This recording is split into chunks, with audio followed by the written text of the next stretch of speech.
one way in which mercy manifests itself is in the form of forgiveness. In fact, perhaps this is the most important aspect of mercy that we think about. Forgiveness is often very difficult for people to offer, especially when we've been hurt.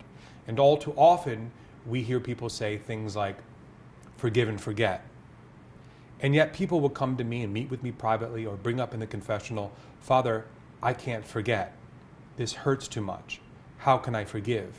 Or, Father, I need to confess unforgiveness because I'm still in pain and I can't forget this. And so we need to really address this issue of what forgiveness is if we're going to understand how forgiveness is in fact a form of mercy and how it works. So, for example, let me tell you that forgiveness incurs a debt. And let me offer to you a story or a small example that will help you understand how that works. If you and I got into an argument, and in the course of that argument I was so upset, I grabbed a hold of maybe a pocket watch, which was an heirloom that your father gave you before he died. I grabbed the pocket watch, threw it to the floor, crushed it with my heel, walked out, stormed away, and said, I'm never coming back. Now, I cooled down a little bit later. You're, of course, wounded and hurt. You're upset, and I've done something to you that can't be replaced.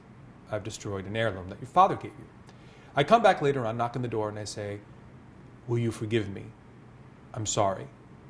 Now, in that situation, a debt has been incurred. I have done something that is irreparable.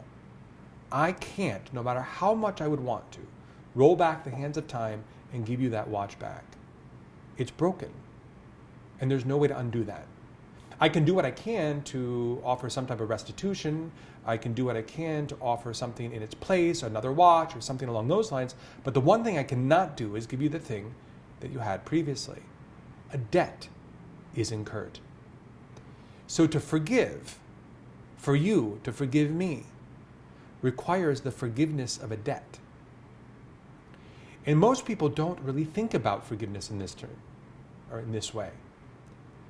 So I need for you to understand, and for that matter, anybody who comes to me and asks, how do you forgive, to understand that a debt has been incurred.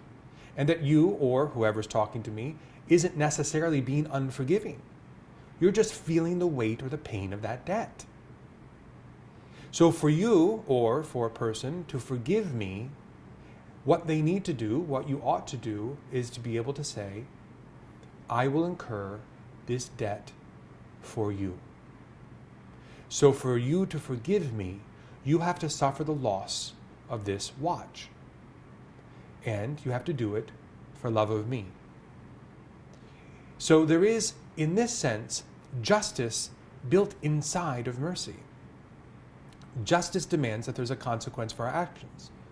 But the twist with mercy is that the person who's been indebted against is the one who's going to pay for the debtor. And so in this sense, the one who's been transgressed against has to pay for the sin of the transgressor. This is what forgiveness looks like. This is what mercy as forgiveness looks like. And it hurts. And it's hard. And so just because you, or for anyone in that matter that I meet in the confessional, is feeling the pain of some type of wound and injustice that's been inflicted against them, it doesn't mean that there's a spirit of unforgiveness. All that it means is that the wound and the debt runs deep. But it does mean that you have the option to forgive. There is now the option of mercy. You can now, in turn, say to the one who hurt you, I will pay this price, I will feel this pain, and I will let you free from it. That's what forgiveness is. And when we understand this, we understand how to be merciful in the form of forgiveness. So forgiveness is not about simply forgetting. In fact, some pain is going to take a very long time before one can ever forget about it. But what it is paying the debt of someone else's transgression against you.